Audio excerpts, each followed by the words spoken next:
المجيد والفرقان الحميد. أعوذ بالله من الشيطان الرجيم. بسم الله الرحمن الرحيم. والذين يكنزون الذهب والفضة ولا ينفقونها في سبيل الله فبشرهم بعذاب أليم يوم يحمى عليها في نار جهنم فتقوى بها جباههم وجنوبهم وظهورهم هذا ما كنزتم لأنفسكم فذوقوا ما كنتم تكنزون. صدق الله مولانا العظيم وصدق رسوله النبي الأمي الكريم ونحن على ذلك من الشاهدين والشاكرين والحمد لله رب العالمين. محترم و مکرم سامعین کرام اور عزیز دوستوں اور بزرگوں، میں نے حضرات کے سامنے سورہ توبہ کی ایک آیت کریمہ تلاوت کی۔ اس میں اللہ تبارک و تعالی نبی کریم صلی اللہ علیہ وسلم سے فرماتے ہیں کہ دردناک سزا کی، دردناک عذاب کی خوشخبری سنا دو ان لوگوں کو جو سونے اور چاندی کو جمع کر کے رکھتے ہیں اور خدا کی راہ میں انہیں خرچ نہیں کرتے۔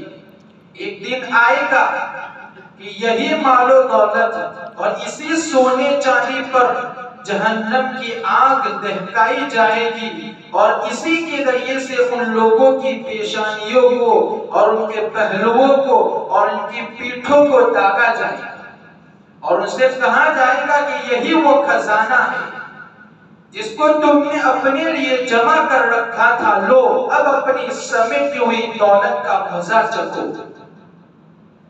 آیت کریمہ میں اللہ تبارک و تعالی نے زکوٰۃ نہ ادا کرنے والے کے بارے میں سخت وعید فرمائی ہے۔ دوستو اور بزرگو، انسان جس طریقے سے اپنی جان اور اولاد سے محبت کرتا ہے، اسی طریقے سے وہ اپنے مال سے بھی محبت کرتا ہے۔ جان و مال سے محبت کرنا اگرچہ فطری چیز ہے، مگر وہ جان اور مال کا مالک نہیں ہے، بلکہ جان اور مال کا حقیقی مالک اللہ تبارک و تعالی ہے۔ وہ تو اس کا امین اور خزانچی ہے۔ اللہ تبارک و تعالی جس طریقے سے مال کو رکھنے اور خرچ کرنے کا حکم دیں گے، اسی کے مطابق امین اور خزانچی کو مال خرچ کرنا ہوگا۔ یہ تو ہو ہی نہیں سکتا کہ وہ اپنے مالک کی مرضی کو نظر انداز کر دے اور اس کے حکم کو نظر انداز کر دے۔ ایک کافر اور مشرک تو یہ سوچ سکتا ہے کہ اس کے پاس جو مال اس کو اس کے باپ دادا سے ملا ہے یا اس نے خون پسینہ ایک کر کے کمایا ہے، وہ اس کا مال ہے، اس میں کسی دوسرے کو کوئی ہدایت دینے کا حق نہیں۔ لیکن جو شخص اللہ پر ایمان رکھتا ہے، وہ اس بات پر بھی ایمان رکھتا ہے کہ اس کے پاس جو کچھ ہے وہ اللہ تبارک و تعالی کا دیا ہوا ہے اور اس کی امانت ہے، اور اللہ پر ایمان لانے کا تقاضا یہ ہے کہ اس کے حکم کو مانو اور مال کو اللہ تعالی کی ہدایات کے مطابق خرچ کرو۔ اللہ تبارک و تعالی قرآن کریم میں فرماتے ہیں، آمنوا باللہ ورسولہ وانفقوا مما جعلکم مستخلفین فیہ فالذین آمنوا منکم وانفقوا لهم اجر کبیر۔ کہ ایمان لاؤ اللہ پر اور اس کے رسول پر اور خرچ کرو ان چیزوں میں سے جس کو اللہ تبارک و تعالی نے تم کو خلیفہ بنایا ہے، جس کا اللہ تعالی نے تم کو مالک بنایا ہے۔ اور جو لوگ تم میں سے ایمان لائیں گے اور مال کو خرچ کریں گے، ان کے لیے بڑا اجر ہے۔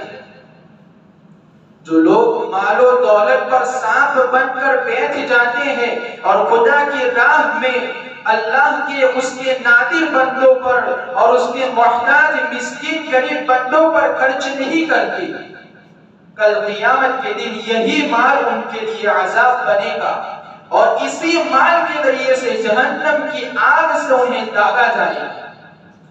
اور جو لوگ اپنے مال میں سے اللہ تبارک و تعالی کا حق پہچان کر اس کی زکوٰۃ اور صدقات نکالتے ہیں، وہ دنیا میں بھی پاکیزہ ہے اور آخرت میں بھی انہیں انعام و اکرام سے نوازا جائے گا۔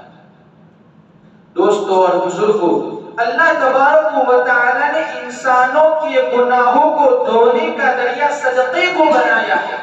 جب گناہوں کی وجہ سے اللہ تعالیٰ کا غضب، اللہ تعالیٰ کا قہر اور اللہ تعالیٰ کا غصہ بھڑکتا ہے تو یہی صدقہ ہے جو اللہ تعالیٰ کے غضب کو ٹھنڈا کر دیتا ہے۔ رسول پاک صلی اللہ علیہ وسلم ارشاد فرماتے ہیں کہ فرشتوں نے اللہ تبارک و تعالیٰ سے پوچھا کہ آپ نے پہاڑ سے بھی زیادہ کوئی طاقتور چیز پیدا کی ہے؟ تو اللہ تعالیٰ فرماتے ہیں کہ ہاں، میں نے لوہے کو پیدا کیا ہے جو پہاڑ کو ریزہ ریزہ کر دیتا ہے۔ فرشتوں نے پوچھا کہ لوہے سے بھی زیادہ طاقتور چیز پیدا کی ہے؟ تو اللہ تعالیٰ کہتے ہیں کہ جی ہاں، میں نے آگ کو پیدا کیا ہے جو لوہے کو پگھلا دیتی ہے۔ فرشتوں نے پوچھا کہ آگ سے بھی زیادہ طاقتور کوئی چیز پیدا کی ہے؟ اللہ تعالیٰ فرماتے ہیں کہ جی ہاں، میں نے پانی کو پیدا کیا ہے جو آگ کو بجھا دیتا ہے۔ فرشتوں نے پوچھا کہ پانی سے زیادہ طاقتور کسی چیز کو پیدا کیا ہے؟ تو اللہ تبارک و تعالیٰ فرماتے ہیں کہ جی ہاں، میں نے ہوا کو پیدا کیا ہے جو اس کو اڑا دیتی ہے۔ تو فرشتوں نے پھر پوچھا کہ آپ نے ہوا سے زیادہ کوئی طاقتور چیز پیدا کی ہے؟ تو اللہ تبارک و تعالیٰ فرماتے ہیں کہ جی ہاں، وہ بنی آدم کا صدقہ ہے کہ جب دایاں ہاتھ دیتا ہے، خرچ کرتا ہے تو بائیں ہاتھ کو علم تک نہیں ہوتا، بائیں ہاتھ کو خبر تک نہیں ہوتی۔ آگ، لوہا، ہوا، پانی، یہ ساری مادی طاقتیں ہیں، اور صدقہ اور زکوٰۃ یہ روحانی قوت ہے، اور روحانی قوت مادی قوت کے مقابلے میں زیادہ مؤثر ہوا کرتی ہے، زیادہ پاور والی ہوتی ہے۔ اس لیے اللہ تعالیٰ چاہتے ہیں کہ میرے بندے زکوٰۃ اور صدقے کے ذریعے سے روحانی طاقت کو بھی حاصل کریں۔ صدقہ مال کو گھٹاتا نہیں ہے بلکہ مال کو بڑھا دیتا ہے۔ اللہ تعالیٰ اس مال کو بندے کے نامہ عمل میں جمع کر دیتا ہے اور ایسے وقت میں اسے عطا کرتا ہے جب وہ اس کا ضرورت مند ہوتا ہے۔ ایک مرتبہ رسول پاک صلی اللہ علیہ وسلم نے صحابہ سے پوچھا کہ بتاؤ تم میں سے کس کو اپنے مال کے مقابلے میں اپنے وارث کا مال پسند ہے؟ صحابہ نے عرض کیا کہ اللہ کے رسول صلی اللہ علیہ وسلم، ہم میں سے کسی کو بھی اپنے مال کے مقابلے میں اپنے وارثوں کا مال پسند نہیں۔ تو رسول پاک صلی اللہ علیہ وسلم نے فرمایا کہ جو مال تم نے اللہ تبارک و تعالیٰ کے یہاں بھیج دیا وہ تمہارا ہے، اور جو مال تم نے بچا کر رکھا ہے وہ تمہارے وارثوں کا مال ہے۔ تو اس سے معلوم ہوا کہ ہم جتنا خرچ کریں گے وہ ہمارے کھاتے میں، ہمارے بینک میں جمع ہوتا رہے گا اور ہمارے لیے فائدہ مند رہے گا، اور جو کچھ ہم بچا کر رکھیں گے، کنجوسی اور بخیلی کریں گے، وہ ہمارا نہیں ہے بلکہ ہمارے بعد اپنے وارثوں کا ہو جائے گا۔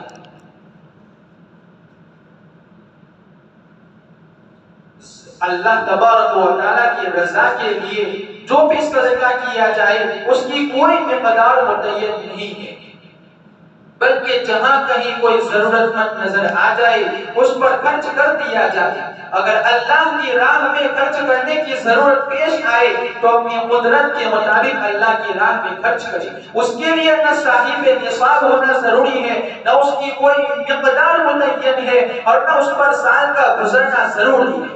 البتہ صدقے کی ایک شکل زکوٰۃ ہے، اور زکوٰۃ اس مسلمان پر فرض ہے جو صاحب نصاب ہوتا ہے، یعنی کہ 52 تولہ چاندی اور 7.5 تولہ سونا یا اس کے برابر کی مال و دولت کا اگر وہ مالک ہے تو زکوٰۃ سال میں ایک بار صرف اس مال پر واجب ہوتی ہے جو انسان کے خرچ سے زیادہ ہو اور اس پر 1 سال گزر چکا ہو۔ ایسے مال میں صرف 2.5% خدا کی راہ میں خرچ کرنا فرض ہے، یعنی کہ مال و دولت کے 40 حصے کیے جائیں گے اور اس میں سے 40واں حصہ جو 2.5% بنتا ہے اس کو خدا کی راہ میں خرچ کرنا فرض ہے۔ اور مال کے علاوہ زرعی پیداوار یعنی کہ کھیتی باڑی اور تجارت اور جانوروں میں زکوٰۃ فرض ہوتی ہے۔ دوستوں اور بزرگوں، زکوٰۃ ادا کرنے سے دل پاک ہو جاتا ہے، کیونکہ مال کی محبت دل سے نکل جاتی ہے اور اللہ کی اور اس کے بندوں کی محبت دل میں پیدا ہو جاتی ہے، اور اس کا بقیہ مال بھی پاک صاف ہو جاتا ہے، کیونکہ زکوٰۃ کا معنی ہی پاکیزگی کے ہے۔ اور جس مال کی زکوٰۃ نہیں نکالی جاتی وہ بدستور ناپاک رہتا ہے اور اس میں کوئی خیر و بھلائی نہیں ہوتی۔ اللہ تبارک و تعالی نے اسی لیے زکوٰۃ کا حکم دیا کہ اپنے مال و دولت میں جو میل کچل آ گیا ہے، جو گندگی آ گئی ہے، اس کو پاک صاف کیا جا سکے۔ ایک صحت مند اسلامی معاشرے کے لیے ضروری ہے کہ ہر مسلمان پابندی کے ساتھ زکوٰۃ نکالے، زکوٰۃ ادا کرے، تاکہ یہ مال و دولت منجمد ہو کر، جمع ہو کر ایک یا چند لوگوں کے ہاتھوں میں نہ رہ جائے، بلکہ وہ گردش کرتی رہے تاکہ لوگوں کی ضرورتیں پوری ہوتی رہے۔ اس طریقے سے جسم کی تندرستی اور صحت مندی کے لیے ضروری ہے کہ رگوں میں خون کی گردش ہوتی رہے، کہ کہیں پہ وہ رک نہ جائے، تھم نہ جائے۔ اسی طریقے سے زکوٰۃ اور صدقے کے ذریعے سے مال و دولت کی گردش ضروری ہے، تاکہ یہ مال و دولت منجمد ہو کر مالداروں کے ہاتھوں میں نہ رہ جائے۔ اللہ تبارک و تعالیٰ قرآن کریم میں فرماتے ہیں کَإْ لَا يَكُونَ دُولَةً بَيْنَ الْأَغْنِيَاءِ مِنْكُمْ، تاکہ یہ مال و دولت مالداروں کے درمیان ہی نہ رہ جائے، بلکہ گردش کرتا رہے تاکہ لوگوں کی اور غریبوں کی ضرورت پوری ہوتی رہے۔ اسی لیے اللہ تبارک و تعالیٰ نے صدقہ اور زکوٰۃ کو عبادت قرار دیا ہے۔ یہ کوئی ٹیکس نہیں ہے، اس لیے کہ ٹیکس تو انسان مجبوری میں ادا کرتا ہے، اور عبادت انسان خوشی سے اور دل سے ادا کرتا ہے، اور اس کو انجام دے کر اللہ تبارک و تعالیٰ کی رحمت اور مغفرت کا مستحق اور امیدوار ہوتا ہے۔ اللہ تبارک و تعالیٰ قرآن کریم میں فرماتے ہیں وَمَا تُنْفِقُوا مِنْ خَيْرٍ فَلِأَنفُسِكُمْ وَمَا تُنْفِقُونَ إِلَّا ابْتِغَاءَ وَجْهِ اللَّهِ وَمَا تُنْفِقُوا مِنْ خَيْرٍ يُوَفَّ إِلَيْكُمْ وَأَنْتُمْ لَا تُظْلَمُونَ، کہ جو کچھ خیرات تم اپنے مال میں سے خرچ کرتے ہو وہ تم اپنے لیے کرتے ہو، اور تم اسی لیے خرچ کرتے ہو کہ تمہیں اللہ تبارک و تعالیٰ کی رضا حاصل ہو جائے، اور تم جو کچھ خیرات اپنے مال میں سے خرچ کرتے ہو تمہیں اس کا پورا اجر دیا جائے گا، ذرہ برابر ہرگز اس میں سے تمہاری حق تلفی نہیں کی جائے گی۔ انسان زکوٰۃ اور صدقات اپنے مال میں سے نکال کر اپنے ان بھائیوں کی مدد کرتا ہے، اپنے ان بھائیوں پر خرچ کرتا ہے جن کی ضروریات زندگی آسانی سے پوری نہیں ہوتی، بلکہ وہ اپنی ضرورتوں کو پورا کرنے کے لیے مالداروں کے محتاج ہیں۔ اسی لیے اللہ تبارک و تعالیٰ نے مالداروں کے مال میں ان لوگوں کا حق رکھ دیا۔ قرآن کریم نے صاف فرمایا وَفِي أَمْوَالِهِمْ حَقٌّ لِلسَّائِلِ وَالْمَحْرُومِ، کہ جن کے مالوں میں سائل کا یعنی سوال کرنے والوں کا اور محروم لوگوں کا ایک مقرر حق ہے۔ اللہ تبارک و تعالیٰ نے ناداروں کو، غریبوں کو، محتاجوں کو یہ نہیں کہا کہ تم مالداروں کے در پر جاؤ، ان کے دروازے پر جاؤ، دستک دو اور ہاتھ پھیلاؤ، بلکہ مالداروں سے کہا کہ تم ان ناداروں کے اور غریبوں کے حق کو پہچانو اور ان تک اس کے حق کو پہنچاؤ۔ لہذا مالداروں کی یہ ذمہ داری بنتی ہے کہ وہ ضرورت مندوں کو تلاش کرے اور ان تک ان کا حق پہنچائے۔ چنانچہ اللہ تبارک و تعالیٰ نے صدقہ اور زکوٰۃ کے مستحقین کی فہرست بھی قرآن کریم میں بیان فرما دی ہے۔ انما الصدقات للفقراء والمساکین والعاملین علیہا والمؤلفة قلوبهم وفي الرقاب والغارمین وفي سبیل اللہ وابن السبیل فریضة من اللہ واللہ علیم حکیم۔ اللہ تبارک و تعالیٰ نے اس آیت کریمہ میں 8 قسم کے لوگوں کا ذکر کیا ہے کہ یہ 8 قسم کے لوگ ہی زکوٰۃ اور صدقہ لینے کے مستحق ہیں۔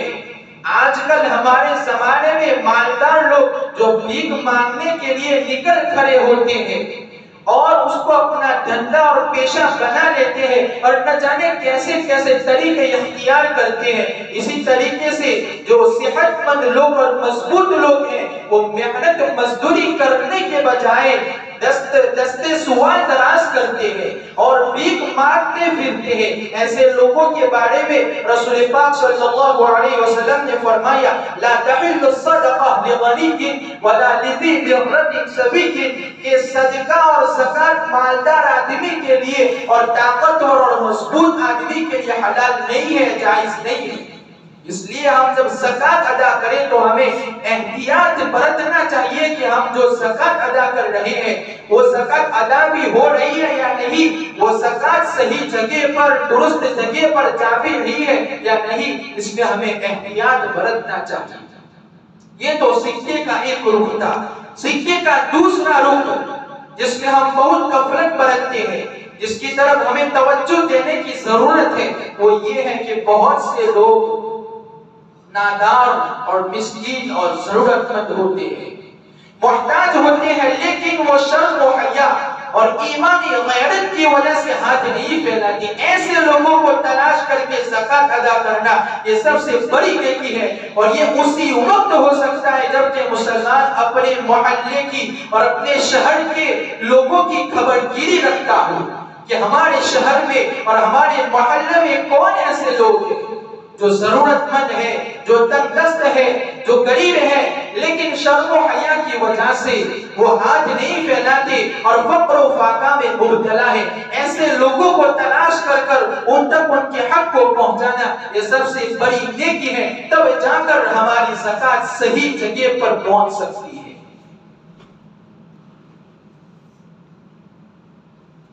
مسلمانوں میں غربت و ناداری اور یہ محتاجگی بہت زیادہ ہے، یہ صحیح بات ہے، لیکن مسلمانوں میں بھی مالدار حضرات اور متوسط طبقے کے لوگوں کی کمی نہیں ہے، بلکہ بہت مالدار بڑے پڑے ہیں.